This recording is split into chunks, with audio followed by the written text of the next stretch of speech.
ಪ್ರಿಯರೇ, ದೇವರು ಒಳ್ಳೆಯವರು, ಒಳ್ಳೆಯದನ್ನೇ ಮಾಡುವವರಾಗಿದ್ದಾರೆ. ಕ್ರಿಸ್ತನು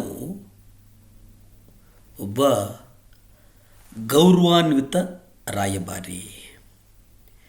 2 ಕೊರಿಂಥ 5ನೇ ಅಧ್ಯಾಯ 20ರಲ್ಲಿ ನಾವು ನೋಡುತ್ತೇವೆ, ನಾವು ಕ್ರಿಸ್ತನ ರಾಯಭಾರಿಗಳಾಗಿದ್ದೇವೆ ಮತ್ತು ನಿಮ್ಮನ್ನು ಬೇಡಿಕೊಳ್ಳುತ್ತೇವೆ ಎಂಬುದಾಗಿ ಈ ವಾಕ್ಯವನ್ನು ನಾವು ನೋಡುತ್ತೇವೆ. ಕರ್ತನು ರಾಯಭಾರಿಯಾಗುವುದಕ್ಕೆ ನೀಡಲಾದಂಥ ಒಂದು ಕರೆ ಉಂಟಲ್ಲ, ಆ ಕರೆ ಅತ್ಯುನ್ನತವಾದದ್ದು. ದೇವರ ನಿಜವಾಗಲೂ ಆ ಮಗುವಿನಲ್ಲಿ ಒಂದು ಘನತೆ ಇತ್ತು.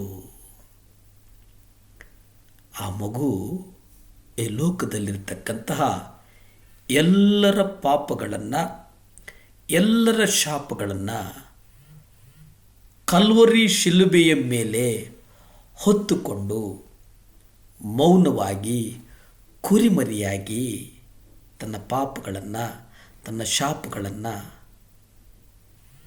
ನಮಗಾಗಿ ಆತನ ರಕ್ತದ ಮೂಲಕ ಕರ್ತನು ನಮ್ಮನ್ನು ಕ್ರಯಕ್ಕೆ ಕೊಂಡುಕೊಂಡನು. ಆತನ ರಕ್ತ ನಮ್ಮೆಲ್ಲರ ಪಾಪಗಳನ್ನು, ನಮ್ಮೆಲ್ಲರ ಶಾಪಗಳನ್ನು ತೊಳೆಯಲ್ಪಡಿತು. ನಮ್ಮನ್ನು ನಿಜದ ರಕ್ಷಣೆಯ ಮಾರ್ಗಕ್ಕೆ ನಡೆಸಿತು ಅನ್ನುವಂಥದ್ದನ್ನು ನಾವು ನೆನಪಿನಲ್ಲಿಟ್ಟುಕೊಳ್ಳಬೇಕಾಗ್ತದೆ. ಈ ಬ್ರಹ್ಮಾಂಡದಲ್ಲಿ ಒಂದು ಮಹಾಶಕ್ತಿ ಇದೆ. ಅದು ಸರ್ವಶಕ್ತನಾದಂಥ ದೇವರ ರಾಜ್ಯ. ಈ ಭೂಲೋಕದ ಅತಿ ದೊಡ್ಡ ಮಹಾಶಕ್ತಿ ಎಂಬುದಾಗಿ ಅನೇಕರು ಹೇಳ್ತಾರೆ. ಆದರೆ ಈ ಸೃಷ್ಟಿ ಗತಿ ಲಯಗಳ ಕುರಿತು ನಾವು ಅಧ್ಯಯನ ಮಾಡುವುದಾದರೆ ಎಲ್ಲ ಸೃಷ್ಟಿಗಳಿಗೆ ಮೇಲಾದಾತನು ಕರ್ತನು. ಘನತೆ.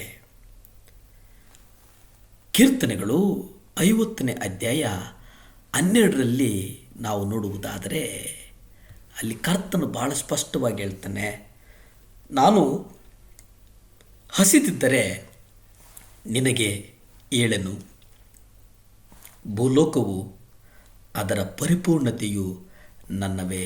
ಇಲ್ಲಿ ಕರ್ತನು ಹೇಳ್ತಾನೆ, ನಾನು ಹಸಿದಿದ್ದರೆ ನಿಮಗೆ ತಿಳಿಸುವುದಿಲ್ಲ. ದೇವರು ಒಬ್ಬ ನಿಜವಾದ ಸೇವಕ.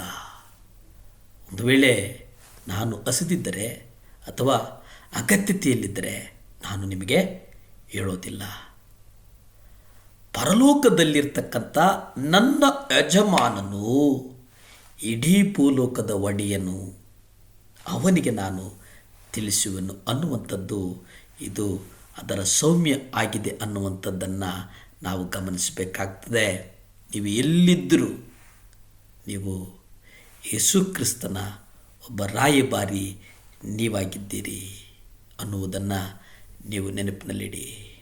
2 ಕೊರಿಂಥ 6ನೇ ಅಧ್ಯಾಯ 3ರಿಂದ 10ರಲ್ಲಿ ಪೌಲನು ಹೀಗೆ ನಾನು ಕ್ರಿಸ್ತನ ರಾಯಭಾರಿ ಎಂಬುದಾಗಿ ತೋರ್ಪಡಿಸಿಕೊಳ್ತಾನೆ. ಪ್ರತಿಯೊಂದು ಸಂಗತಿಯಲ್ಲೂ ಯಾರಿಂದಲೂ ನಿಂದೆಗೆ ಅವಕಾಶ ಕೊಡದೆ ದೇವರ ಸೇವೆಗೆ ಅಪಕೀರ್ತಿ ಬರದಂತೆ ನಡೆದುಕೊಳ್ತಾನೆ. ನಾನು ಎಲ್ಲ ಸಮಯದಲ್ಲಿ ಶುದ್ಧ ಮನಸ್ಸು, ದೀರ್ಘಶಾಂತಿ, ದಯೆಯಿಂದ ನಡೆದುಕೊಂಡು ಬಾಧೆ, ಸಂಕಟಗಳು, ಇಕ್ಕಟ್ಟುಗಳು, ಪೆಟ್ಟುಗಳು, ಸೆರೆಮನೆಗಳು, ಕಷ್ಟವಾದ ಕೆಲಸಗಳು, ನಿದ್ದೆಗೇಡುಗಳು, ಹಸಿವು ಇವೆಲ್ಲವನ್ನು ಬಹು ತಾಳ್ಮೆಯಿಂದ ಒಪ್ಪಿಕೊಳ್ತಾನೆ ಪೌಲನು ಹೇಳ್ತಾನೆ, ನಾನು ಕ್ರಿಸ್ತನ ರಾಯಭಾರಿ. ಪ್ರಾರ್ಥಿಸಿಕೊಳ್ಳೋಣವೇ. ಭೂಮಿ ಆಕಾಶಗಳನ್ನು ಉಂಟು ಮಾಡಿದಂಥ ಸರ್ವಶಕ್ತನಾದಂಥ ದೇವರ ಸ್ತೋತ್ರಪ್ಪ. ದೇವರೇ, ಈ ಮುಂಜಾನೆಯ ಸಮಯದಲ್ಲಿ ಸ್ವಾಮಿ ನಮ್ಮನ್ನು ನಾವು ಒಪ್ಪಿಸಿಕೊಂಡು ಪ್ರಾರ್ಥಿಸ್ತೇವಪ್ಪ. ದೇವರೇ, ಈ 7 ಲ್ಯಾಂಪ್ಸ್ ಚಾನಲ್ ನೋಡ್ತಿರತಕ್ಕಂಥ ಎಲ್ಲ ಮಕ್ಕಳನ್ನು ಸ್ವಾಮಿ ಕರ್ತನ ರಾಯಭಾರಿಗಳಾಗಿ ನಡೆಸು. ಯೇಸುವೇ, ನಿಮ್ಮ ರಕ್ತ ಚೆಲ್ಲಲ್ಪಡಲಿ ಸ್ವಾಮಿ. ಮಕ್ಕಳನ್ನು ನಡೆಸು, ಆಶೀರ್ವದಿಸು, ಬಲಪಡಿಸು, ಸ್ಥಿರಪಡಿಸು. ಯೇಸುವಿನ ನಾಮದಲ್ಲಿ ಬೇಡ್ತೇನೆ ಪರಮ ತಂದೆಯೇ. ಆಮೇನ್, ಆಮೇನ್.